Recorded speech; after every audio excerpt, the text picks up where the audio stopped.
It wasn't just any suit. It was a bespoke Brioni masterpiece, and the man wearing it owned half of Brooklyn's underworld. When a tray of neon pink raspberry buttercream ruined his lapel, the ruthless mob boss didn't demand the baker's life. He simply demanded her Friday nights. Penelope Gallagher was a woman who took up space, and she had spent the last 5 years of her life learning not to apologize for it. She was unapologetically fat, with soft, generous curves that she dressed in bright vintage aprons and comfortable, colorful dresses. Her bakery sugar and flour on 8th was an extension of herself, warm, inviting, smelling intensely of browned butter and entirely devoid of pretense. Located in a rapidly gentrifying pocket of Brooklyn, Penelope had fought tooth and nail to keep her small business afloat, fending off aggressive real estate developers and corporate chain buyouts. It was a rainy Tuesday afternoon, the kind of day that drove foot traffic indoors, seeking the comfort of a hot cappuccino and a freshly baked pastry. The bell above the door chimed a cheerful, innocent sound that completely failed to herald the danger stepping over the threshold. The man who entered brought the cold in with him. Lorenzo Bianchi did not look like a man who ate carbohydrates. He was tall, carved from granite and ruthlessness, dressed in a charcoal gray custom suit that likely cost more than Penelope's commercial-grade oven. Flanking him were 2 men who looked less like bodyguards and more like blunt instruments of violence. The ambient chatter in the bakery died instantly. Even the espresso machine seemed to hiss into a nervous silence. Lorenzo was a ghost in the city's elite circles, a man whose legitimate shipping enterprises perfectly masked a sprawling, brutal Mafia empire. He wasn't supposed to be in a quaint neighborhood bakery. He was supposed to be in shadowed boardrooms or exclusive members-only clubs in Manhattan. Penelope didn't know his name, but she knew the aura. Every instinct screamed at her to retreat to the kitchen, but she had a business to run. Besides, she was currently balancing a massive 2-tiered sheet cake in her hands, heavily frosted, with a vibrant, freshly whipped raspberry buttercream and delicate sugar glass decorations meant for a local Sweet 16 party. "Can I help you, gentlemen?" Sarah Penelope's usually bubbly cashier squeaked from behind the counter, her voice trembling. Lorenzo ignored her. His dark, calculating eyes swept the room, taking in the pastel walls, the display cases, and finally settling on Penelope. He began to walk toward the counter, his leather shoes silent against the checkered tile. "I am looking for the owner," Lorenzo said, his voice a low, gravelly baritone that vibrated in the quiet room. "I was told she makes the best cannoli in the borough. My grandfather is turning 90. He has specific tastes." Penelope took a deep breath, stepping out from behind the swinging kitchen door to address him properly, the heavy cake still balanced carefully in her hands. "That would be me. I'm Penelope, and our cannoli recipe is 100 years old." She never finished the sentence. Perhaps it was the rainwater, tracked in by Lorenzo's heavy-footed associates, making the linoleum floor slick. Perhaps it was the sheer anxiety radiating through the room that threw off her usually impeccable balance. Whatever the cause, Penelope's non-slip shoe found the one patch of slick tile. Time seemed to slow to a terrifying crawl. Penelope felt her center of gravity shift. She tried to correct it, her generous hips swinging back to counter the fall, but the heavy cake in her hands acted as an anchor. She pitched forward. With a horrifying splat, the 2-tiered raspberry cake collided dead center with Lorenzo Bianchi's chest. A collective gasp echoed through the bakery. The silence that followed was so profound, Penelope could hear the rain hitting the front windows. Neon pink raspberry buttercream clung to Lorenzo's silk tie, smeared across the lapels of his immaculate Brioni jacket, and dripped steadily onto his polished Italian leather shoes. One of his guards, a scarred mountain of a man named Matteo, reached inside his jacket, his eyes flashing with lethal intent. "Matteo, no." Lorenzo's voice cracked like a whip, freezing the bodyguard in his tracks. Penelope was on her hands and knees, staring at the ruined cake, then slowly dragging her eyes up the long, frosting-covered legs of the man standing before her. Her heart hammered wildly against her ribs. She was a fat woman in a messy apron on the floor, covered in sugar, staring up at a man who looked ready to burn her bakery to the ground. Yet when she finally met his gaze, she refused to cower. "I am so sorry," Penelope said, her voice surprisingly steady, despite the adrenaline coursing through her veins. She scrambled to her feet, grabbing a stack of napkins. "I will pay for the dry cleaning, or the suit. I'll replace the suit. I know it's bespoke, but I can set up a payment plan." Lorenzo slowly raised a hand, stopping her frantic wiping. His large, warm fingers wrapped around her wrist. The touch sent a jolt of electricity up her arm. He didn't look angry. Instead, there was a strange, unreadable intensity in his dark eyes as he studied her flushed face, her unruly curls, and the defiant set of her jaw. He looked at her not with disgust, but with a predatory curiosity. He took a finger, swiped a dollop of the pink buttercream off his lapel, and slowly brought it to his mouth, tasting it. "Not too sweet," Lorenzo murmured, his eyes never leaving hers. "A perfect balance of tart and rich." "I use real fruit puree," Penelope stammered, entirely thrown off balance by the bizarre intimacy of the moment. "The suit is a loss, Penelope," Lorenzo stated calmly, dropping her wrist. "It cost $8,000. Your bakery, by my estimation, operates on a very tight margin. A payment plan would cripple you. I ruined it." "I take responsibility," she insisted, crossing her arms defensively over her chest. "I don't accept charity, and I certainly don't run from my debts." A small, genuine smirk tugged at the corner of Lorenzo's mouth. It transformed his terrifying face into something devastatingly handsome. "A woman of honor. Rare in my line of work. Very well. You owe me a debt, Penelope Gallagher. But I do not want your money." "Then what do you want?" "Your time," Lorenzo said simply. "You will go on a date with me, every Friday night, until I decide your debt is paid." Sarah gasped audibly in the background. Matteo looked at his boss as if he had lost his mind. Penelope stared at him, bewildered. "A date with me?" She gestured to herself, completely aware of how she looked, curvy, soft, entirely out of place in the sleek, dangerous world this man clearly occupied. "Are you joking? Is this some kind of Mafia intimidation tactic?" "I never joke, Penelope. And if I wanted to intimidate you, you wouldn't be standing right now." Lorenzo pulled a sleek, embossed card from his pristine inner pocket and set it on the counter right next to a smear of frosting. "Friday, 8 o'clock. Wear something nice. Matteo will pick you up." Without another word, Lorenzo Bianchi turned and walked out of the bakery, leaving a trail of pink frosting and a deeply confused, utterly terrified baker in his wake. By the time Friday rolled around, Penelope's nerves were frayed to the breaking point. She had spent the last 3 days Googling Lorenzo Bianchi, a mistake that had resulted in several sleepless nights. The articles didn't call him a mafia boss. Outright, they used terms like alleged underworld ties, unsolved harbor disappearances, and ruthless corporate acquisitions. Standing in front of her mirror, Penelope smoothed down the emerald green velvet wrap dress she had chosen. It hugged her thick thighs and accentuated her ample cleavage.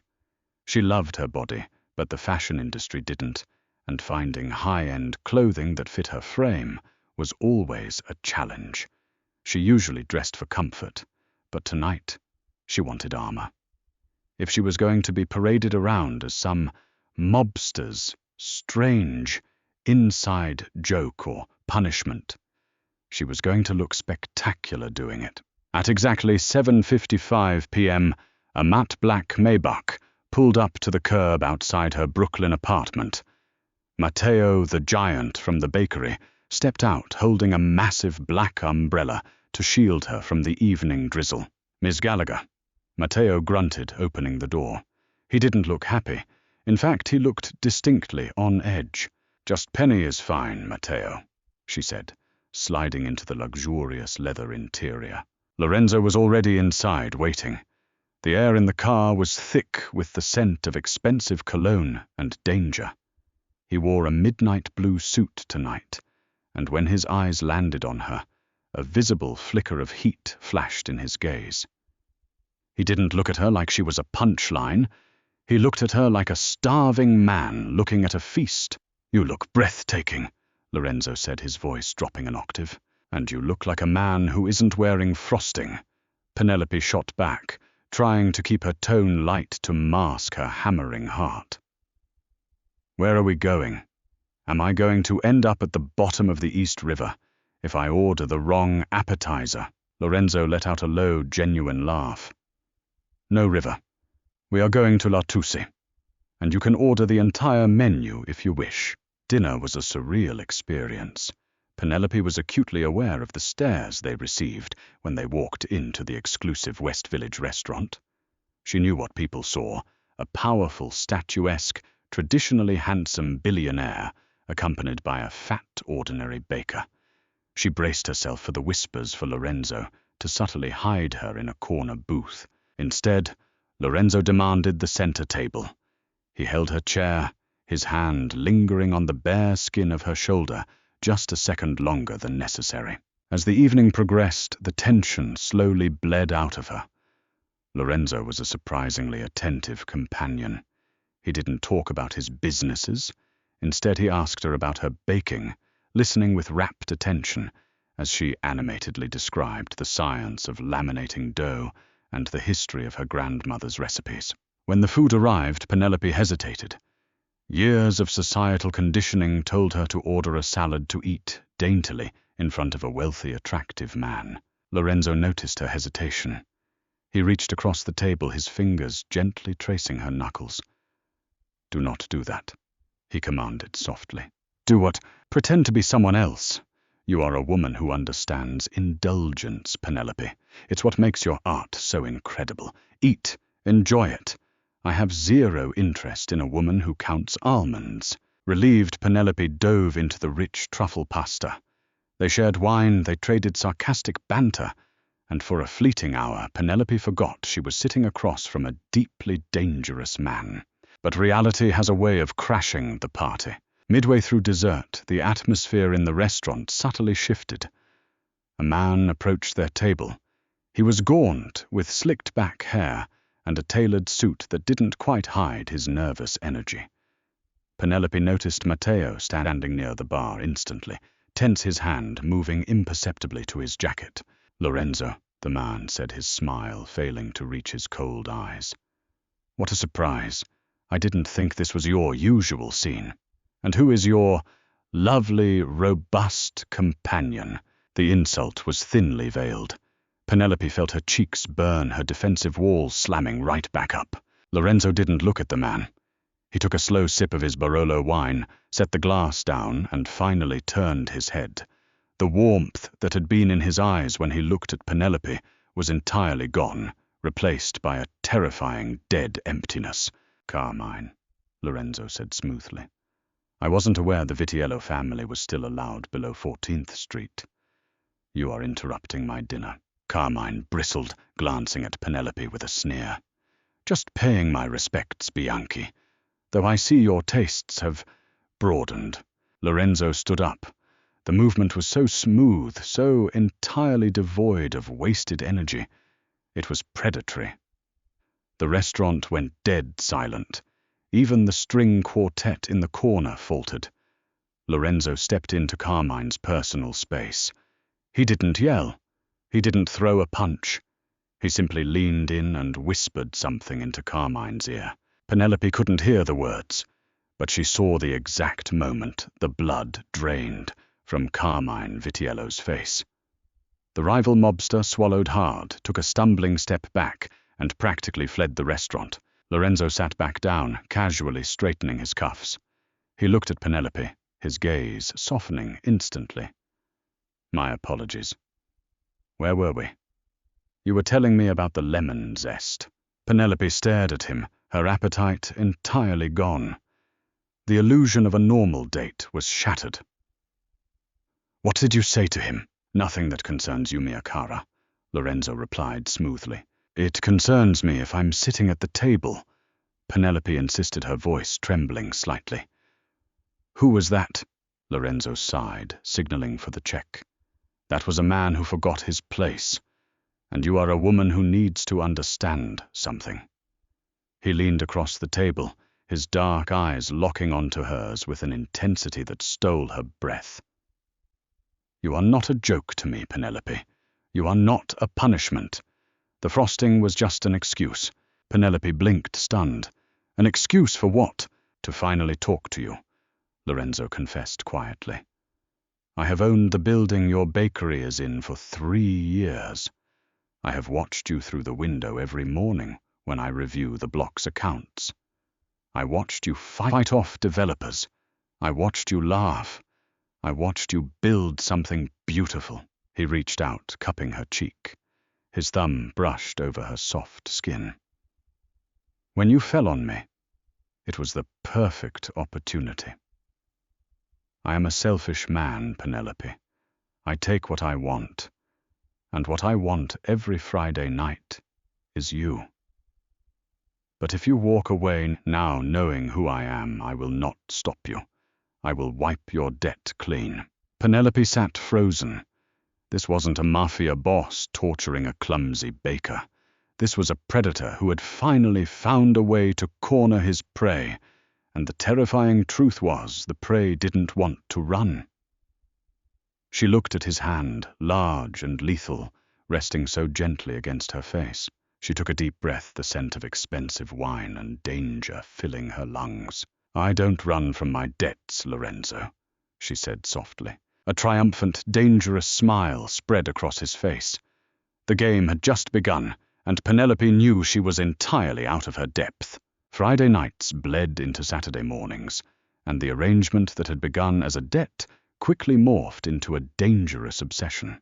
Over the next 6 months, Penelope Gallagher found herself completely entangled in the dark, opulent world of Lorenzo Bianchi. He didn't hide her.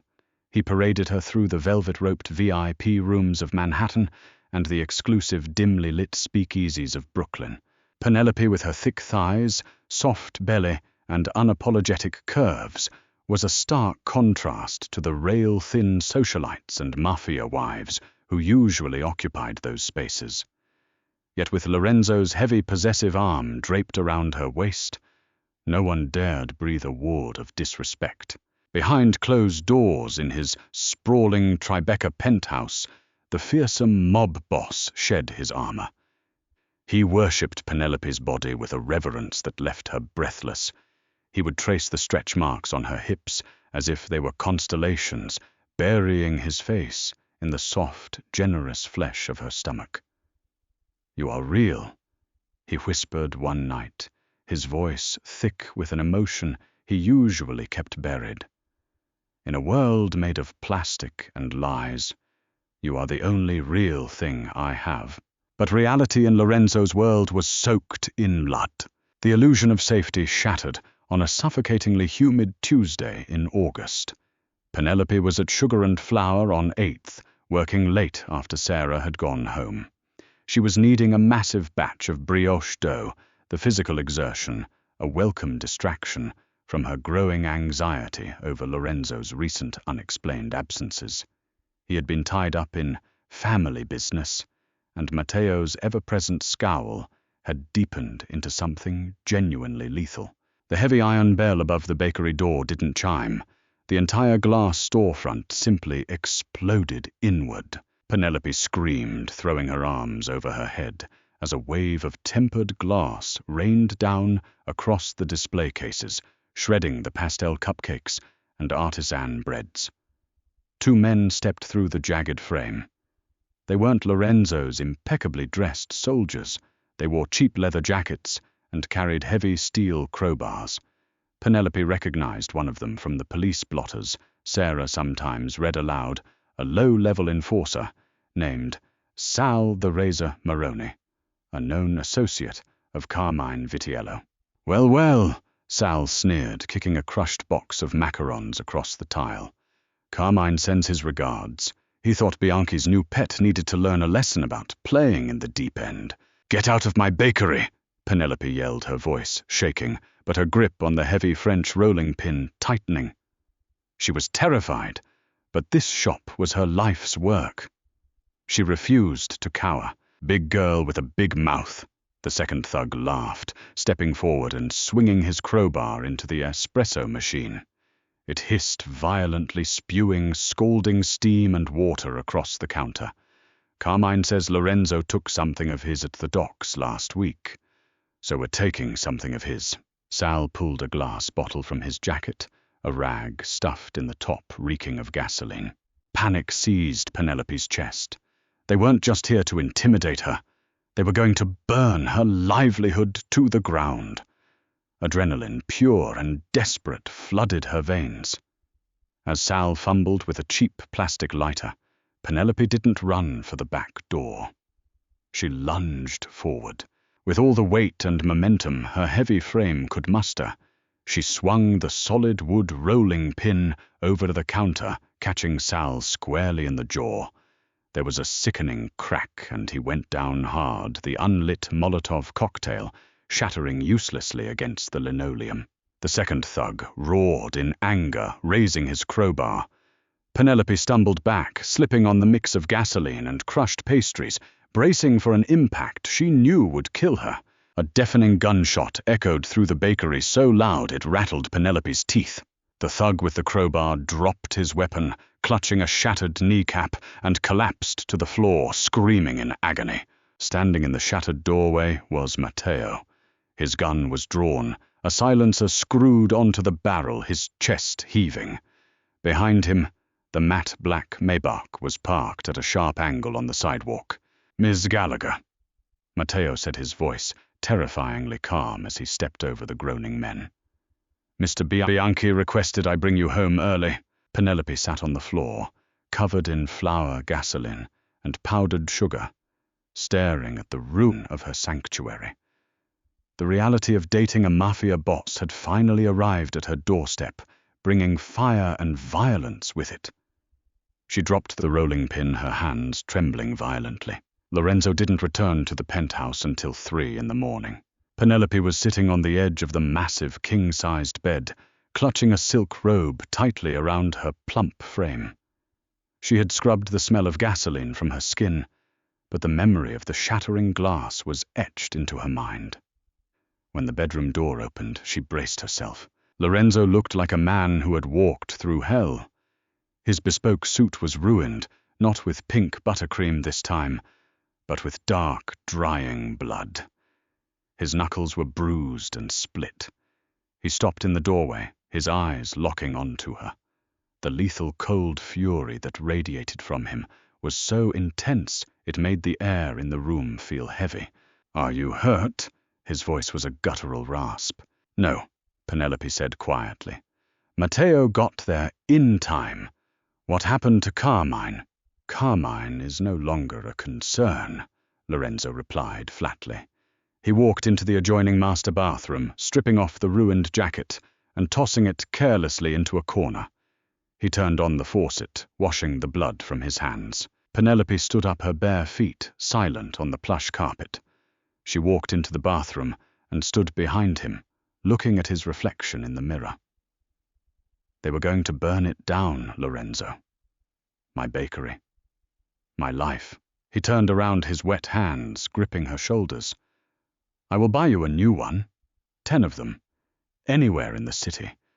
You will never have to lift a finger again." "Stop," Penelope snapped, pushing his hands away. The sheer force of her anger surprised him. "I don't want 10 bakeries, I want mine. I am not one of your assets, Lorenzo. I am not a piece of property you can just buy and protect by killing people.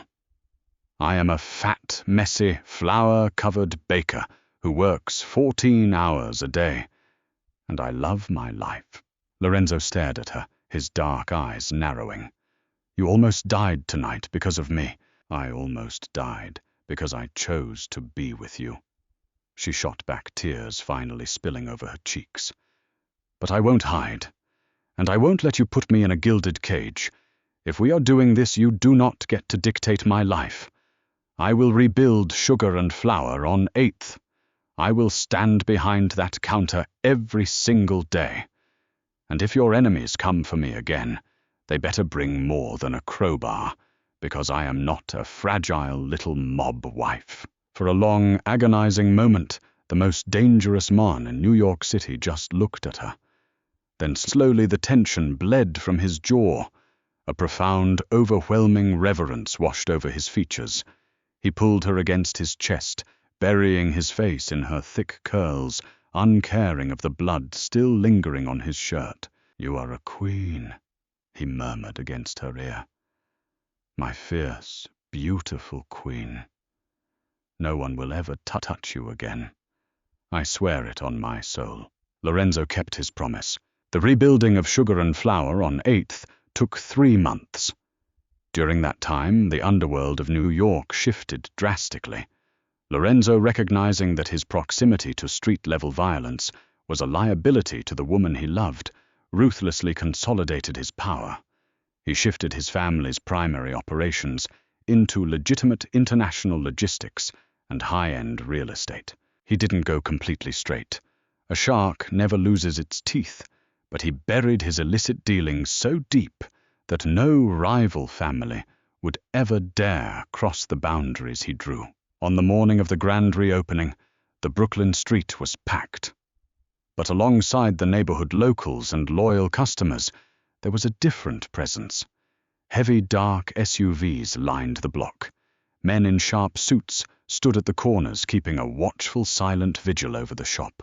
Penelope stood behind the counter, wearing a bright yellow vintage dress that hugged her glorious curves, a fresh white apron tied around her waist. The display cases were filled with her signature creations, completely flawless. The bell above the door chimed. Lorenzo walked in, dressed in a pristine charcoal Brioni suit. He didn't bring bodyguards inside this time. He didn't need to. He walked straight to the counter, his eyes fixed only on her, ignoring the stares of the nervous customers. "I was told," Lorenzo said, a devastating smirk playing on his lips, "that the owner makes the best cannoli in the borough." Penelope smiled, a genuine radiant beam that lit up the room. She reached into the case, pulled out a perfectly powdered pastry, and handed it to him. "That'll be $5, Mr. Bianchi," she teased, "and a date this Friday." Lorenzo took the pastry, leaning over the counter to capture her lips in a deep, possessive kiss that left no doubt in anyone's mind exactly who she belonged to and who belonged to her. "Every Friday," Lorenzo promised against her mouth, "for the rest of my life."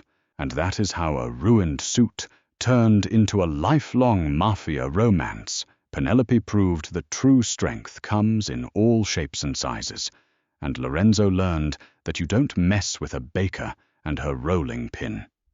If you loved this intense, body-positive Mafia drama, smash that like button. Right now, make sure you subscribe and click the notification bell so you never miss our daily real-life romance stories.